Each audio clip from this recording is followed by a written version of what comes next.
Resistance problem को solve करेंगे। इसमें एक क्यूबिक शेप की बॉडी दे रखी है जिसमें 12 प्रतिरोधक जुड़े हुए हैं और प्रत्येक का मान 2 ओम है। हमें इस नेटवर्क का समतुल्य प्रतिरोध ज्ञात करना है। इसके लिए हम इसे याद भी रख सकते हैं। इसका जो समतुल्य प्रतिरोध का फॉर्मूला होता है, तुल्य प्रतिरोध 5/6 × R। विकर्ण के सम्मुख विकर्ण जो है ना, यहाँ पे जब जोड़ी होती है बैटरी तब ये आंसर होता है 5/6 × R। तो 5/6 × R, R है प्रत्येक का मान दे रखा है हमारे 2 ओम। इस तरीके से हमारे आ जाएगा 5/3 ओम। ये हुआ शॉर्ट मेथड। हम इसे सॉल्व भी कर सकते हैं। ये हमें अगर नहीं आता है तो सीधा ये याद रखना है। बट अगर हम इसको सॉल्व करना चाहेंगे तो किरचॉफ के वोल्टेज रूल से सॉल्व करेंगे केवीएल लगाने पर। तो आप जानते हैं किरचॉफ के 2 रूल हैं। फर्स्ट है किरचॉफ करंट लॉ और ये है वोल्टेज लॉ। इसको वोल्टेज लॉ से करेंगे। यहाँ पे हम कंसीडर कर लेते हैं 3I करंट जो है वो प्रवेश कर रही हैं। तो आपको पता है किरचॉफ का प्रथम नियम ये कहता है कि जितनी धारा एंटर करेगी उतनी ही बाहर निकल जाएगी, 3I बाहर निकल जाएगी।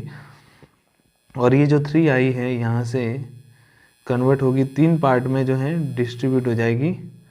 I इधर और I इधर। चूँकि सभी प्रतिरोधकों का मान समान है इसलिए धारा 2 भागों में विभक्त हो जाएगी। यहाँ 3 रास्ते तो 3 भागों में विभक्त हो जाएगी। ये करंट I आगे जाएगी और यहाँ पे I/2 में कन्वर्ट हो जाएगी आगे ऊपर की ओर, और ये इधर आगे की ओर I/2 में कन्वर्ट हो जाएगी। ये करंट I यहाँ जाएगी, I/2 इधर, I/2 ऊपर। ये करंट यहाँ से जाएगी I/2 इधर और I/2 इस साइड। यहाँ हम देखेंगे 3I जो है एंटर हुई है तो 3I बाहर आ रही है क्या, वो हमें देखना है। इसके लिए हम क्या करते हैं, यहाँ से समझते हैं। ये यहाँ से करंट I यहाँ पे 2 भागों में विभक्त हो गई, I/2। ये I/2 यहाँ आएगी और इधर से भी ये I/2 आ रही है। इस तरीके से ये I ऊपर जाएगी। यहाँ पे ये जो I/2 इधर आ रही है और इधर से ये I/2 यहाँ आ रही है। ऐसे करके I इधर चली जाएगी।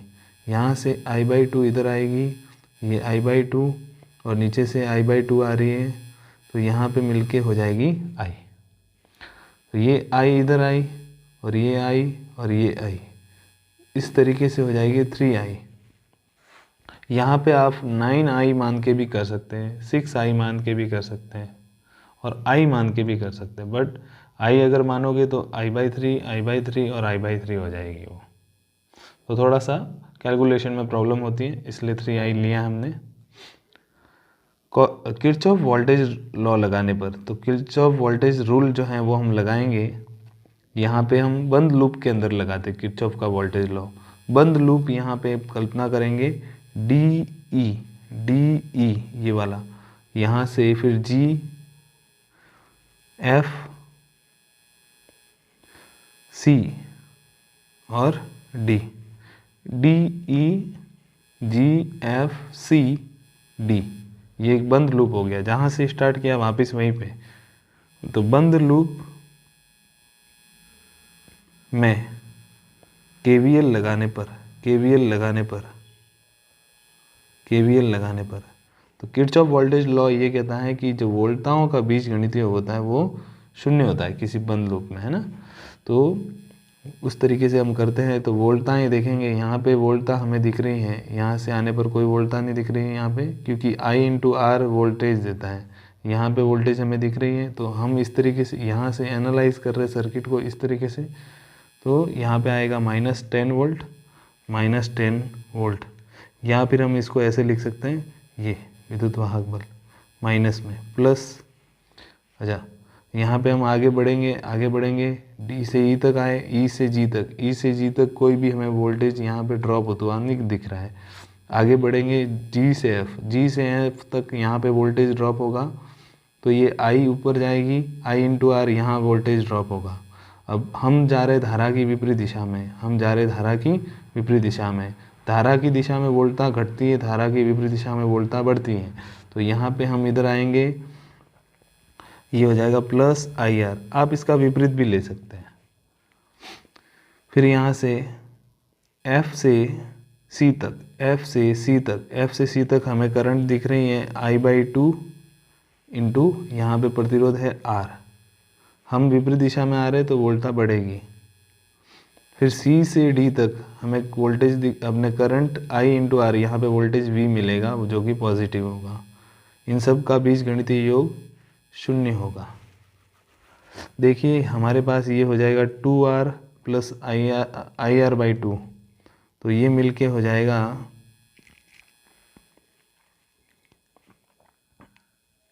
5IR/2 equals to 0। तो ये 5IR/2 इक्वल्स टू E, यानी E का मान आ गया 5/2 IR। हमें अभी निकालना है तुल्य प्रतिरोध यानी ओम के नियम से आप जानते हो ये निकालना हमें। तो ओम के नियम से आप जानते हो V = IR। तो हमें निकालना है तुल्य प्रतिरोध यानी total voltage upon total current. इस सर्किट के अंदर हमारी टोटल वोल्टेज जो आई है वो हमारे आई है 5/2 इंटू IR, 5/2 इंटू IR। और करंट हमने जो टोटल ली है वो ली थी 3I। तो 3I यहाँ लिखेंगे। इस तरीके से I कैंसिल होगा, 5/6 R आया, जो कि हमें याद रखना है 5/6 इंटू R। और प्रत्येक R का मान दे रखा है 2 ओम, तो 5/3 ओम हमारा आंसर होगा। ये तुल्य प्रतिरोध के लिए हमने आंसर निकाला। अगर हमें पूछे प्रत्येक प्रतिरोध में कितनी धारा बह रही है, तो हम लिखेंगे I बराबर V/R, I बराबर V/R। V मतलब विद्युत वाहक बल और R यानी टोटल रेजिस्टेंस। ये हमारा था 10 वोल्ट और ये दे रखा है ये हमारे आया 5/3। तो 3I बराबर 10 वोल्ट 30/5 हो गया 6। 3I equals to 6, I equal to 2 ampere हो जाएगा। I equal to 2 ampere. प्रत्येक प्रतिरोध में कितनी एम्पियर करंट बहेगी? 2 एम्पियर।